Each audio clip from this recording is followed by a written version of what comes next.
As the class of '67 prepares to celebrate our 50th reunion, I am reminded that not everyone that graduated that June evening is still with us.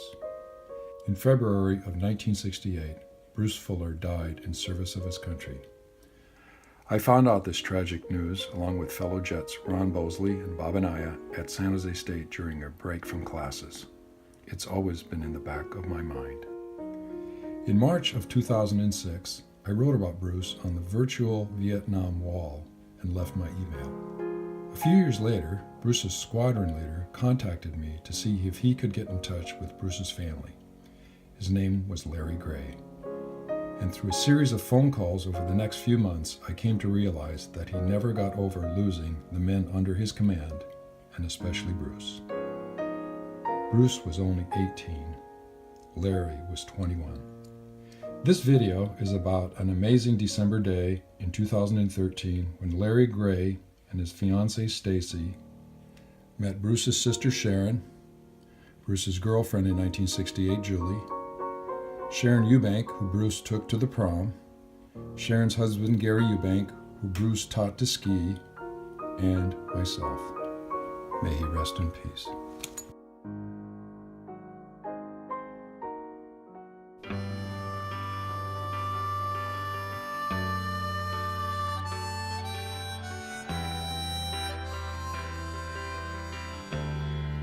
The road is long, with a many a winding tongue that leads us to who knows where, who knows where. But I'm strong.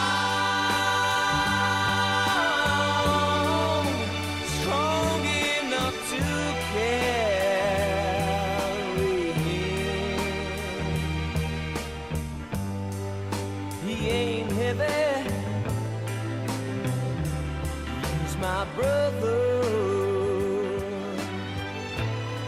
so on we go. His welfare is my concern. No burden is he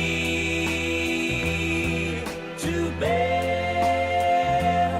We'll get there.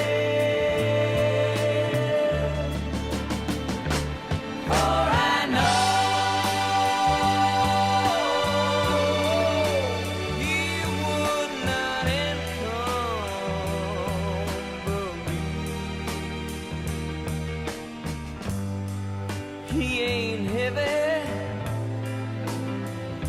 he's my brother.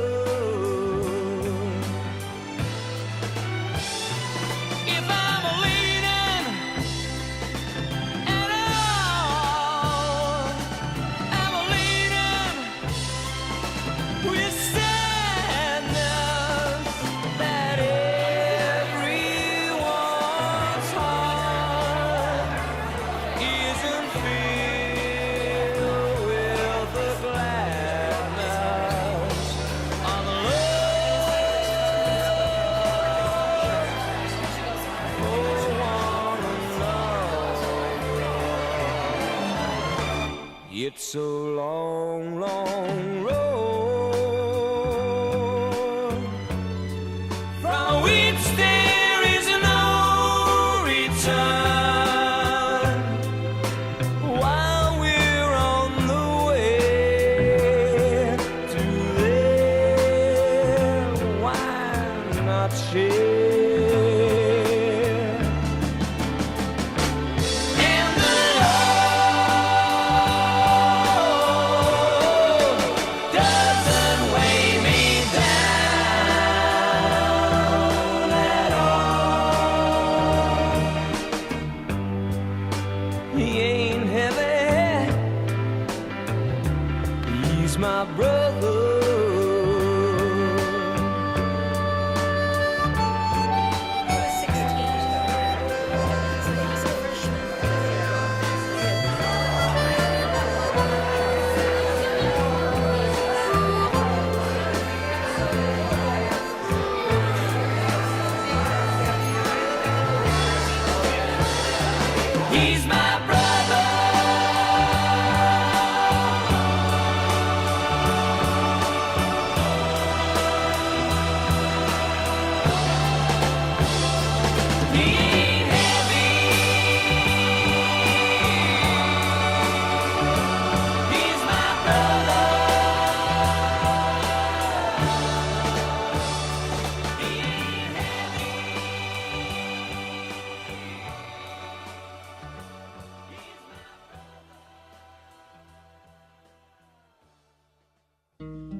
So who is that young lady right there? Classic. Oh, jeez. So thoughts on Bruce? Well, I think the thing that stands out the most, or that I remember the most, even though I do remember going to the junior prom with him, but it was after I had left for college, and I had gone away to college. So I was home for a break for a good amount of time. And before Bruce left to go to Viet Nam, he came by the house to see me. And he was in full dress uniform, and he was explaining why he wanted to go. And I was nervous about that. I think we all were. Yeah. And I remember, saying goodbye to him. I was sad that he was going to be doing this. And then I went back to college, of course, and a few weeks later, my mom wrote me a letter, and she said in it that she had read in the paper about Bruce passing, that he had been killed in Vietnam. And she, also wrote about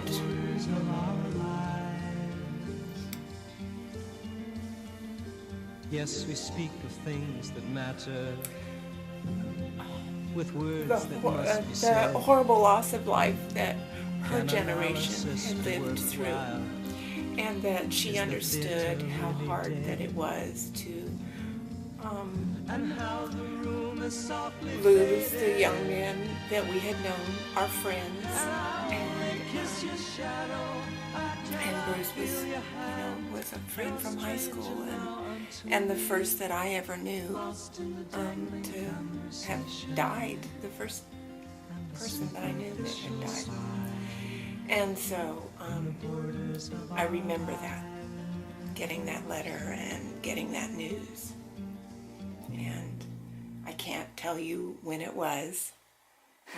I didn't save the letter, unfortunately, although I looked for it.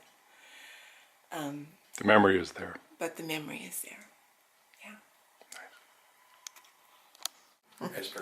Well, I did remember that Bruce was a member of the class, and so Sharon needed to know that one of her classmates had died, and so I wrote her.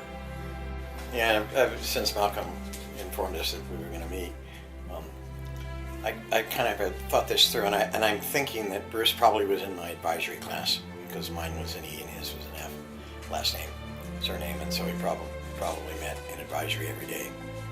And remember him as being a classmate, but I strongly remember that we went skiing together. And I knew he was from Utah, and I knew he skied when he was younger, or was continuing to ski, and I hadn't skied. And so either he drove or I drove, and I'm pretty sure we went to Dodge Ridge. And I want to say several times we went. And so he was the one that got me on skis. I still ski. And I just have this recollection that he was pretty good, and I was a beginner. And I had old wooden cable skis, but I think I got it a Goodwill or something. But anyway, he knew how to ski and I didn't, so I guess I was his student. And I don't think very many of other friends of ours snow skied in Sunnyvale High School. So we did that together, and I want to say that was probably, since we were both driving, I want to say it was probably the senior year, maybe the winter of our senior year, maybe the winter of our junior year. So it might have been '66. And I still, when I think about, when people ask me today, they go, "When did you start skiing?" I said, "I started skiing when I was about 16, with Bruce Fuller. We both wound up at Dodge Ridge somehow. Maybe I got to drive, maybe he got to drive, I don't know. We got there, and I don't remember anybody else going, just the two of us. And so I have those fond memories of Bruce, and then being involved in some things, and probably more through advisory, I would say. Sometimes I recall. And I don't remember. I was trying to remember if he was in any of my core classes, and he may have been.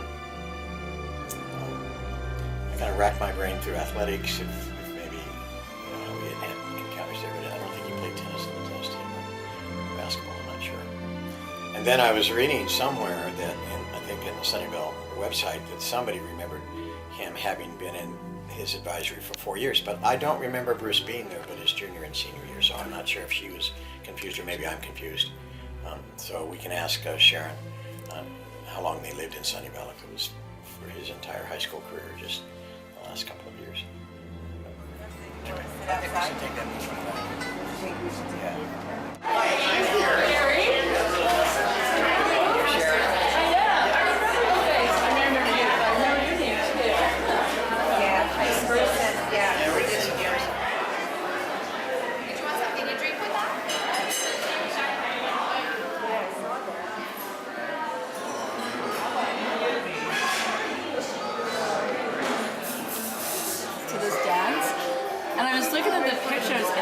Not knowing DNA and genetics and all that at that time, I was 12, you know.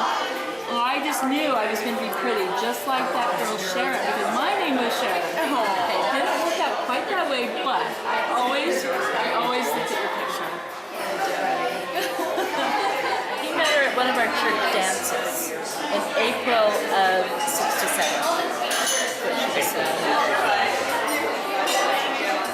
The last time I saw her was Christmas of '67. I was 12.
Of ginger snaps on your bed with a little note about hoping you snap back or something. And I used that all in my life. Snap that was back. Isn't that interesting? You remember that, but I don't. There were too many other things. I just remember the dumbest things. But There's not dumb. It's super cute.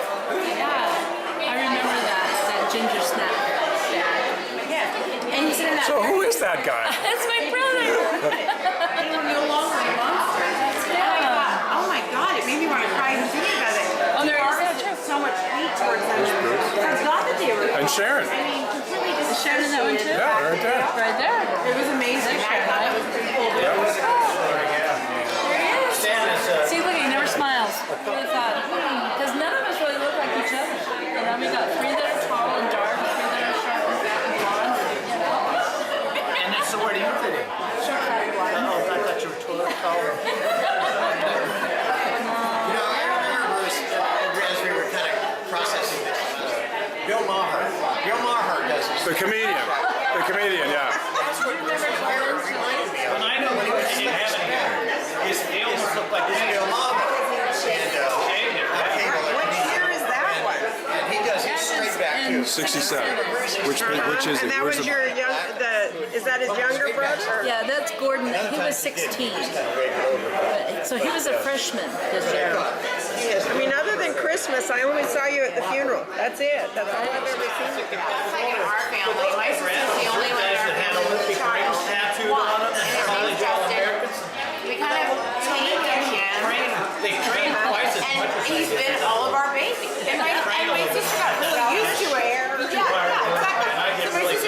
used to this. She could have backed off a little bit. I told her she got upset with my mom and my dad. You allowed the village to raise your child, so deal with it, right? So just No, he drove truck for PIE. Remember that truck? Oh yeah, yeah, I do. He did, and my brothers were quite a handful for my mom, and my dad would travel long distances, and so he started to get into management, and so his first move was to Sunnyvale. And my mom had never lived outside of the state of Utah, and so she was really excited to come to California. And then what was funny though is she would get, you know how they had those clover leaves, the freeway thing? She would go round and round, and my brothers would get sick. It was funny. Oh, how I found you guys? Well, I had decided to start doing family history because our church is really big on that. Genealogy, and it's like something I'm just like, oh, I hate that. All right, you just kept coming to me. And so I went to Portland because we ended up in Portland. We moved from Sunnyvale to Boise to Portland. And my dad and my brother both have the same first name, and so Carol.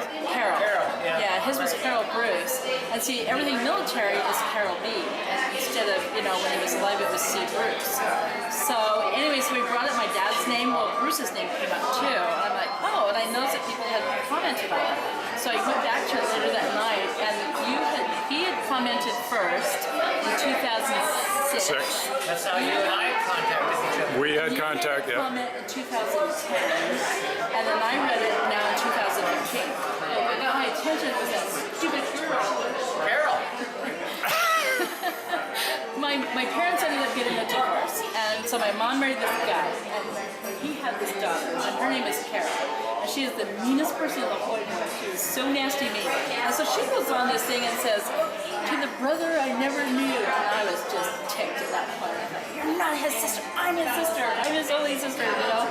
And so anyway, so I read that. But anyway, I read through yours, I thought, well, those are some really nice things. And there was also somebody from Monticello that wrote. Until his name popped up, and then I said, Carol Fuller, that's him. But I thought, Carol is not right. But I knew, I remember it was Fuller. See, I did not know that first name. I only knew Bruce. Right. He didn't go by it. At all. Well, then I went in and I read Malcolm's little text that was in there and a couple of the comments, and this Carol, she said, yes, when I saw Carol, I said, oh, she must have been born after he died, and they named the daughter after. That still makes me so mad. I didn't find out until no way. I sent an email to your sister. She said, that's not my sister. So that's how we got together. And then Malcolm and I talked. Because after I got into that, then I thought because I always felt guilty when Bruce got killed. I thought I should write a letter to the family, and why you don't do it, I don't know, whether it wasn't time or I just couldn't do it, but I didn't do it. And I always felt guilty about that. There was another guy too. Yes. Yeah, we beat ourselves up over things that. Don't cry when I'm gone. I'm like, oh, good prayer for you, Bruce. You know, I'm like, well, that would be me totally. But he said he made sure that we were going to be happy. He did not want anybody to be sad. He didn't want anybody to cry over him. He wanted us all to be happy. And so we looked back, and he knew he wasn't talked about the future with me. Yeah, he was going to marry her. About what? The future. He was dead set on what was going to happen. Well, he I'm was- going 18. I don't know whether I know this. He knows. But what was his vision? He was going to marry me. Yeah, they were going to Oh get married. yeah, he was going to marry me. There was no doubt in his mind.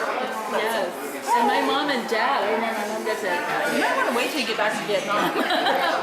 You know, so, and then they wondered sometimes, you know, oh, maybe we should have let, you know, there's always those what ifs, you know. Then he got out, he pulled up and he got out of the car and, you know, they got into an argument and whatever was said, and then he's like, well, I'm going to Salt Lake. And she said, well, if you do, you're going to walk because you're not using my car again.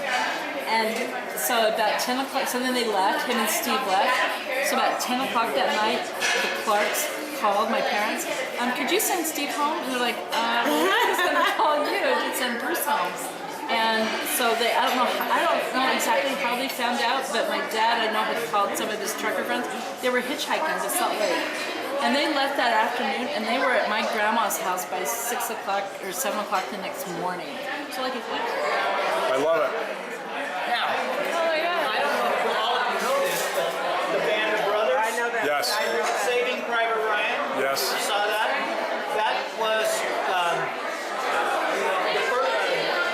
company was Easy Company, E Company, the first of the 506, and Bruce and I were in Delta Company, the first of the 506. So, What now? I missed that. Band of Brothers, Saving Private Ryan was E Company, the first of the 506. We were in Delta Company, the first of the 506. Band of Brothers. And then you That's didn't awesome. get all of Bruce's medals, so You did. Oh, that's a combat infantryman's badge. I remember seeing it. That's his jump rings.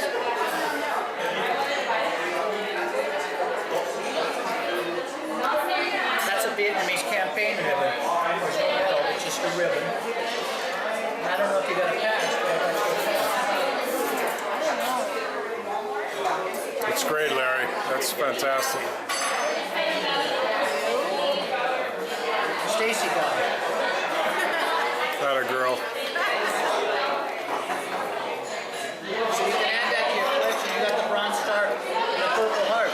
Do you know that the Bronze Star, there's a Congressional Medal of Honor, there's a Distinguished Service Cross, there's a Silver Star, and it's a Bronze Star, so it's our nation's fourth highest award. Did you know that? Who's got a Bronze Star? That's what my mom did. He was happy. He wasn't sad or anything. And it was like, Dad said it was kind of like they were like passing in the night. And my dad just kind of blew it off because he didn't know. Well, now we figured out it was probably the day that he was killed. And then I found out later how he was killed. We're sitting there together. But anyway, so that was her thing. She, I don't know what it was. Anyway. And so I watched nothing did. And I came home and I jumped on Facebook and this saying was posted on Facebook, and I knew as soon as I read it, this is what it was, and it says, "In the tapestry of life, we're all connected. Each one of us is a gift to those around us, helping each other be who we are, weaving a perfect picture together." And I thought, that's it. That's what we're supposed to want, you know? And I felt him and so I made these. So I printed this up and I made these for everybody. And then I'll say the same. and then last week, I remember some thoughts have just been coming to my mind that I forgot about. And I remember Bruce loved to make chocolate chip cookies. I used to make chocolate chip cookies when I was a kid. Yes, I did. My mom, A friend that I taught with, it was Afghanistan. Afghanistan, yeah.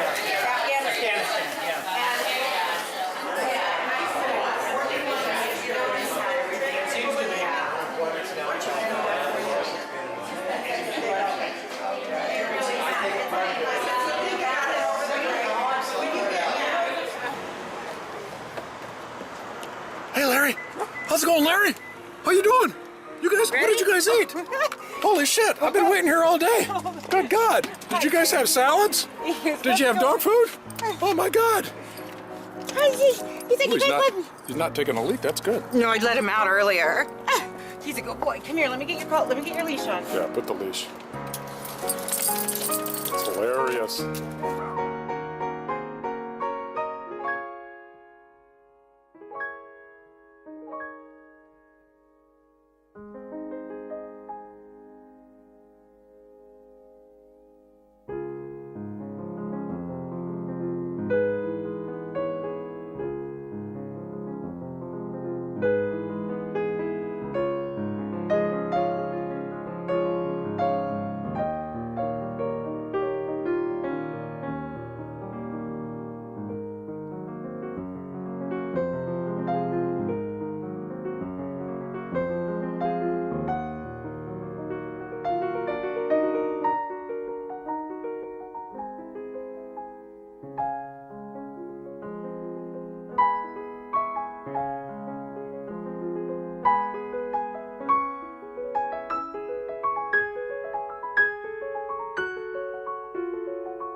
He's